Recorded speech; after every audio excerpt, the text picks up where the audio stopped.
गुरु भक्ति योग,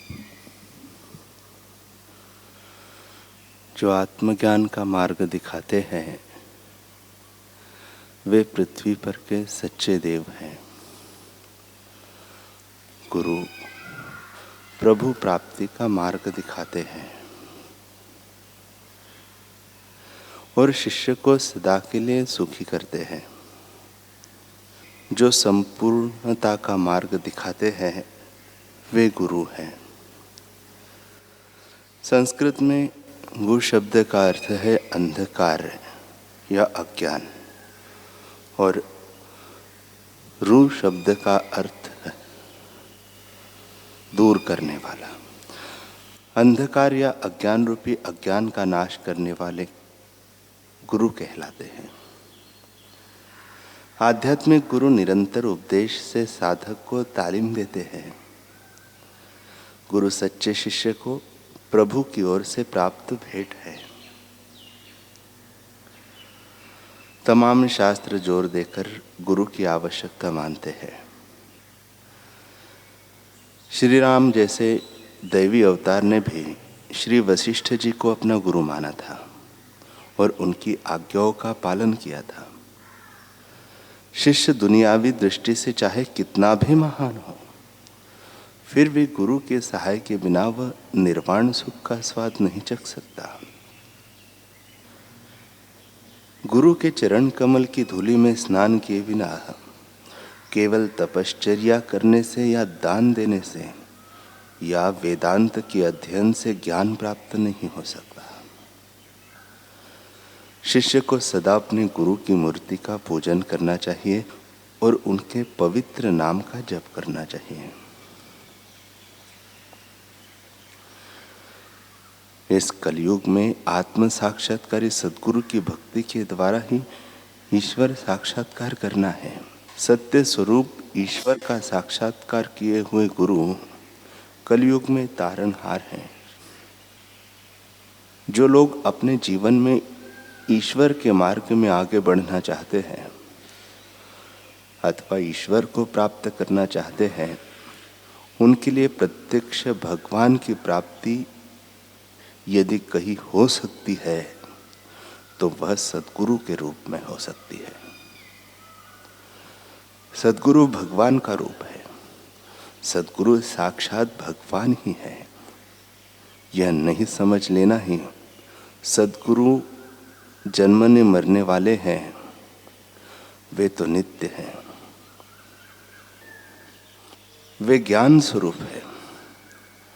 गोस्वामी तुलसीदास जी महाराज श्री रामचरितमानस में गुरु कृपा का वर्णन करते हुए कहते हैं, वंदे बोधमयम नित्यम गुरुम शंकर रूपिणम यमाश्रितो ही वक्रोपि चंद्रम सर्वत्र वंद्यते। ज्ञानमय नित्य शंकर रूपी गुरु की वंदना करता हूँ, जिनके आश्रित होने से ही टेढ़ा चंद्रमा भी सर्वत्र वंदित होता है। मन को वश करने की सरल युक्ति, यदि कहो कि गुरु का आश्रय लेने से लाभ क्या है, तो सुनो। गुरु का सहारा लेने से वक्र व्यक्ति भी वंदनीय हो जाता है। जब चंद्रमा गुरु का आश्रय लेता है, शंकर जी के सिर पर आकर बैठ जाता है, तब जो लोग चंद्रमा को प्रणाम नहीं करते हैं, केवल शंकर जी को ही प्रणाम करते हैं, वे भी गुरु आश्रित होने के कारण चंद्रमा को प्रणाम करने लगते हैं। यदि गुरु और चंद्रमा एक राशि पर हो जाए तब तो पूछना ही क्या है। आध्यात्मिक दृष्टि से चंद्रमा मन का देवता है। मन करने के लिए कभी अच्छी बात भी बताता है और कभी बुरी बात भी बताता है। आप अपने मन की ओर गौर करके देख लो। आप विचार करने पर पाओगे कि मन कभी गलत रास्ते में भी ले जाता है और कभी अच्छे रास्ते में भी ले जाता है। यदि मन के ऊपर गुरु रहे और वह गुरु के मार्गदर्शन अनुसार काम करे तो अच्छा ही अच्छा काम करेगा। मन चाहे कितना भी वक्र हो, टेढ़ा हो, उल्टे रास्ते से घूम फिरकर भ्रम के मार्ग में ले जाए, लेकिन जब वह गुरु के आश्रित हो जाता है तब उसका टेढ़ापन छूट जाता है। जब मन गुरुमुख हो जाता है तब उसका मनमुखीपना छूट जाता है। इसलिए गुरु कृपा का आश्रय लेने से वक्र भी वंदनीय हो जाता है। जैसी वंदना गुरु की होती है वैसी शिष्य की भी हो जाती है। शिष्य स्वयं में गुरु हो जाता है। भला बताओ, इससे बढ़कर भी कोई लाभ है? गुरु कृपा आश्रय लेने में लाभ ही लाभ है।